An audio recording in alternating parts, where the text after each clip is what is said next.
Started your career off as a dancer and you've made the transition to the screen. Has anything surprised you about that journey? Um, I think one of the things that surprised me from kind of initiating my career on the stage and then it slowly kind of moving to TV and film is I feel like that there's similar tactics that you use, I think, as an actor or a dancer when it comes to stage and then transferring to film. I think it's more just the scale that you use those tactics. I think it really is just understanding that the camera really can capture the smallest little flicker of your eye. And I think so it's pretty much, I think, taking what you do on stage and just kind of condensing it and diluting it down to kind of the essence of what you're doing, because the stage is such a, you're trying to reach the last seat in the house, right? And you're trying to connect to that person who's sitting in the back. Whereas the camera, it's pretty much like you're performing on stage, but just to the front row. So it just changes up kind of your perspective on the emotion you're trying to kind of portray. Currently starring in West Side Story, and you're in a unique position where you've brought this beloved story to life on the stage and on screen. How did you first discover West Side Story, and why do you think it's stood the test of time? So I first discovered West Side Story from the soundtrack in the dancing school.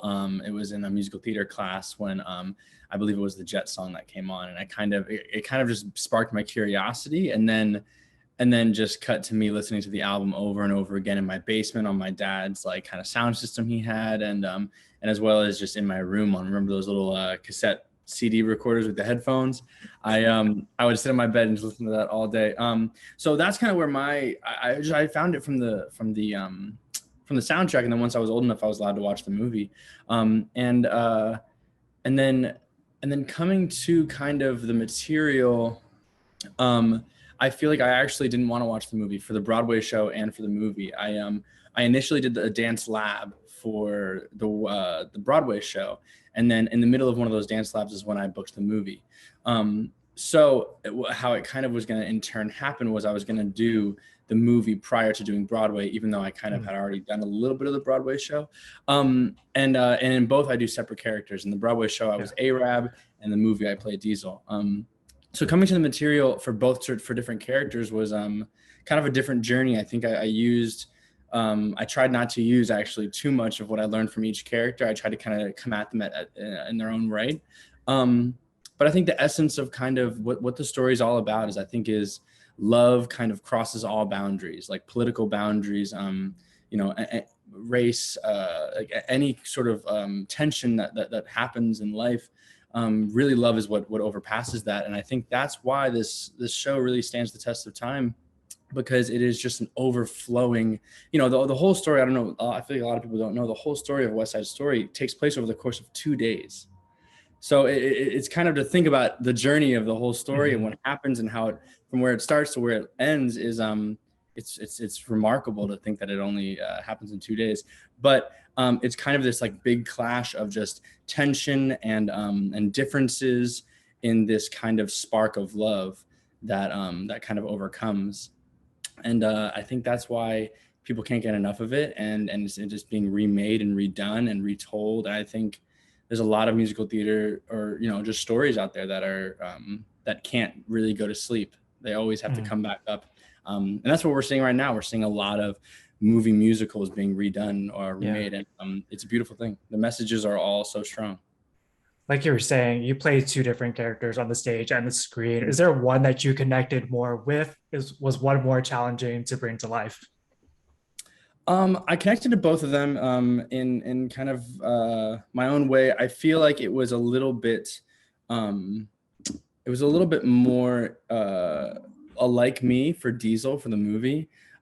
Diesel is he's one of the Jets that's a little on the older side. He kind of is he's on the outskirts of the group, but comes in to say something if he really feels like he needs to say it. But really, he just kind of observes and he looks out for Baby John, and he's more of kind of one of the older Jets that I think is respected, but doesn't need to be kind of like the one in the action, as opposed to action or Arab. So I think that was a little more like me. I'm a little more soft spoken when it comes to group settings. But Arab, he's the more fiery one, the one that won't shut up. And I think and everyone wishes would shut up. So I think doing that in the stage version was fun. I got to really kind of let that part of myself that is kind of hidden beneath the surface really come out.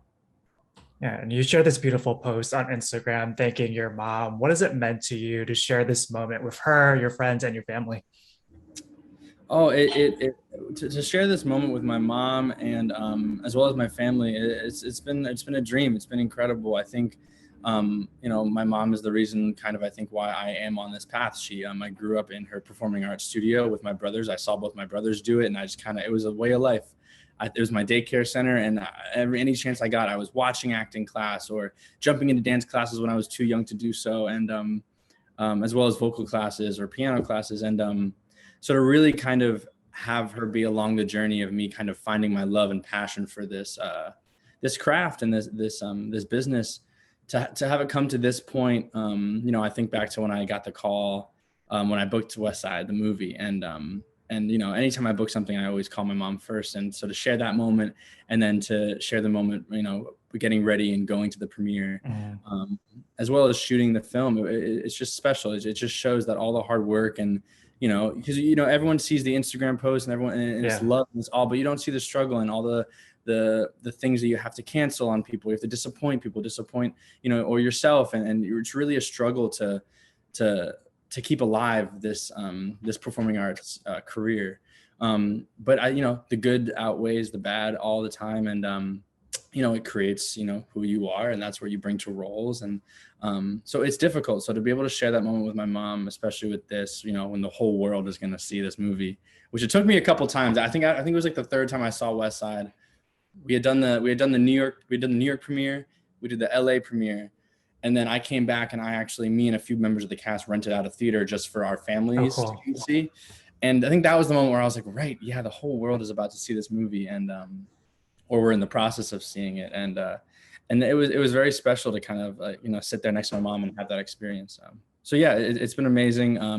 And I think my family's reminding me to pinch myself, every other day. Speaking of those challenging times, during those struggles, how were you able to persevere? I think it was family. It was a great support system. I have some amazing friends who are also not in the industry, so it's kind of great to have, I think, people who have no idea what's going on, but really can just be like, hey, it's all good, relax, move on. And especially my mom, I think she reminds me of the passion. I think she always reminded me of like the process is really, and this is what she teaches all of her students, is the process is what you really need to fall in love with. The process of auditioning, the process of working on a role and getting a chance to go into an audition and use it as like a dance class or an acting class, and you're able to for that day act or do the thing that you love. So really loving that pursuit and understanding that, I think that's what always I always fall back to. If you don't get a role, or you get really close to something, your heart really is in it, and then you don't get it, or something kind of, or you mess up along the way, it always kind of falls back to that love of the pursuit of the craft for me. Answer. And you're also going to be starring in the upcoming season of Animal Kingdom. And I heard you binge watch the first 5 seasons after you landed the role. How did the choices that Sean made in the past 5 seasons affect the way that you approach Young Pope? Oh, that's a good question. I think so I was when I got my first call back when I was going to be on a Zoom call back, because it was during the pandemic. That's when I binged the first like 3 seasons in a matter of like 4 days. I was just like, I need to, especially playing young Pope. And for people who know the show, who have seen the show, Pope is such a particular character. He's Mhm. such, he's been kind of groomed by Smurf, his mom, into this world of crime, and he sort of doesn't know any better. So his physicality, his emotions, his kind of social barriers are, I feel like, very specific. So in binging, I at first kind of was very particular about what he was doing and kind of taking notes, but then kind of for me, I was working kind of from the outside in. I tried to like feel what it felt like to kind of put on the form of what Sean Hattasey did, but then try to make it my own, because as much as you want, I think that this goes for anybody who does like a biopic, or Mhm. as much as you want to be the exact person that you're playing that character of, you're not that person. So you're never gonna be perfect. It's never gonna be kind of on the money. you can get close to it. So that's kind of what I did. I think throughout the process of watching Sean on and off set and on the show, it just was kind of trying to look at those little mannerisms and see how those feel within me and how I can make those my own. Music also played an influential part for how you prepared for this character. What was on Pope's playlist? Post playlist.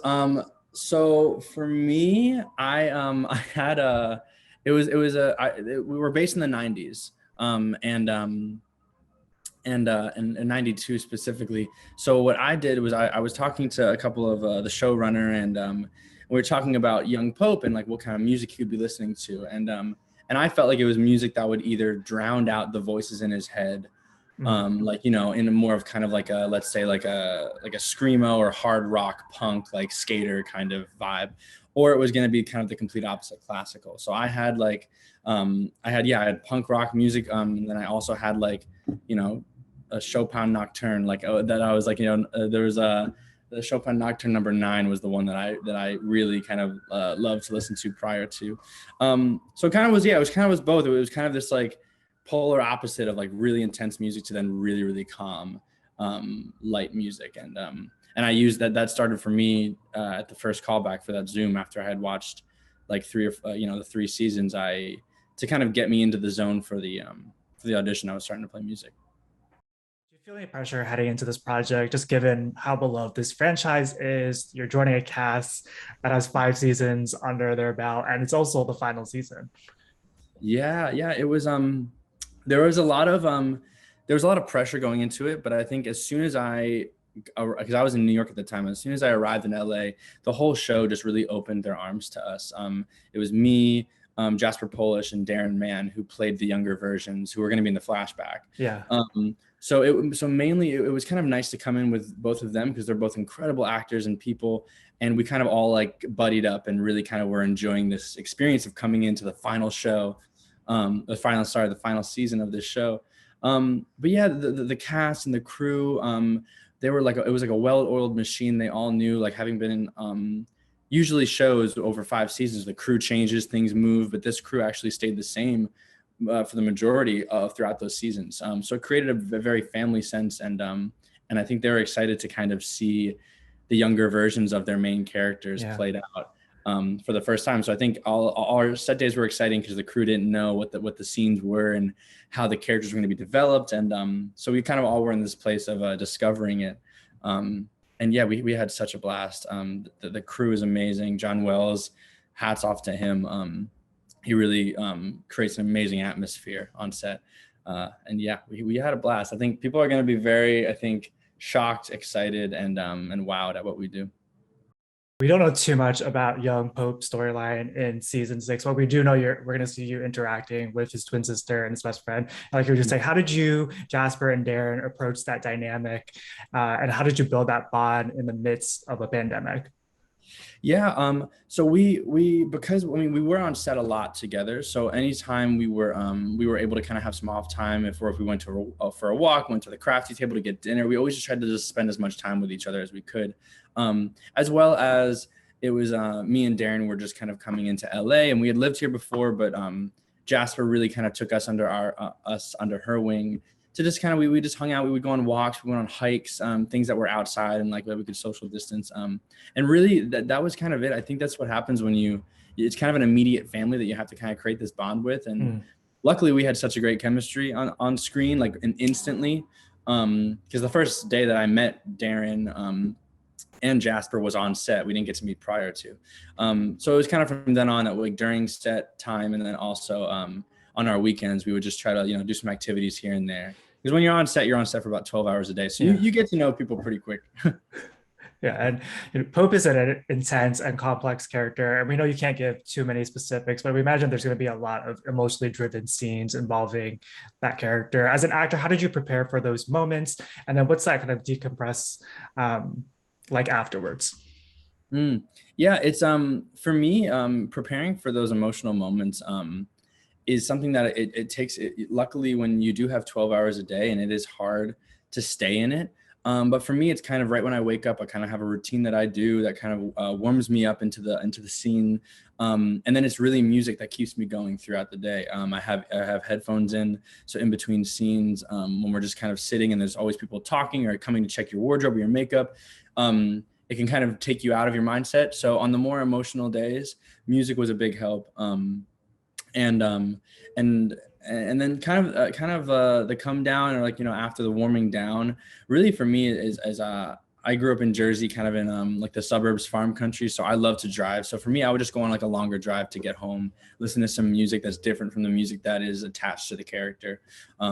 Especially when you're part of that character and that emotion all day. Luckily, I think the most emotional scene I had to stay in for about maybe 4 or 5 hours. Uh, but yeah, for me, it's just a drive, maybe stop at In-N-Out, get a little burger. Yeah, food or a drive, and music. Music really is the gateway for me in and out of all the emotions. Yeah, we know you can't say too much, but is there anything that you can tease about season six? If you could share a message with the fans, what would it be? Oh my God, if I can share a message with the fans about Animal Kingdom season 6. Um, that's a hard question, because I feel like my mind's going to all the things that I can't say, Yeah, like, um, hmm. I would say for the fans of Animal Kingdom for season 6, it's going to be a roller coaster ride that leads us up to the first episode in season 1. yeah. I think that's exciting. I think the first episode of this show and the first season really latches you in as a viewer and a fan. So I think the fans are going to be very excited to kind of see Pope, Julia, and Baz kind of weave in and out of each other, and bring us to what the first episode is. Two more questions for you. During the pandemic, you gave back to your community and taught a bunch of dance classes. If you could share pieces of advice to up and coming artists trying to make their way in the industry, what would it be? Mm. Um, I would say it's two things. I would say it's a variety of training. I think is the best for any avenue of artist. Whether you're a painter, whether you are a singer, dancer, within each genre, I think you really need to create yourself a variety of training. Whether, let's say, because I'm dancer actor, I would say, don't just take your contemporary class or your ballet. Take every genre you can, because you're going to get so much out of, and your perspective on the specific genre that you love will open up to you so much. And also, I will say, um, perfectionism is something that you create in your own head. It is not an actual thing. So I think, especially with dancers, I find, or maybe just artists, I think there's this dire need to be perfect, especially with social Mm. media and everything. And I think, dare to fail, dare to fall on your face and get back up, because if you are not uncomfortable, excuse me, if you're not uncomfortable, or um, or messing up, you're not going to learn anything. I don't think, you learn from those falls, you learn to get back up, and I think that's where you really hone your craft. And you see the boundaries of kind of how you can push yourself, to really push yourself and move forward in what you do and what you love. So I would say that, because if I was to look back on a younger version of me, I would say, try not to be too perfect, dare to fail. um, you know and I saw this beautiful quote recently. I forget who it's by. I'm sure I could look it up and I'll let you know. But it's, if you can't measure it, it doesn't exist. Mm. So I think, and that's true in the sense of, I think for artists, when you get in your head about perfectionism, or things like that, or your creativity and kind of how you want to present it. I think that quote really just kind of is a nice reminder of, like, get out of your head, just do the work, dare to fail, and see what comes from it. Yeah, well said. And then final question for you. You've done so much already in your young career. What's left on the bucket list? Is there a dream role that you would love to bring to life either on the stage or on the screen? Hmm. I'm not sure if there's a dream role, but I think throughout my career, I've gotten to kind of uh, take kind of steady steps, I think.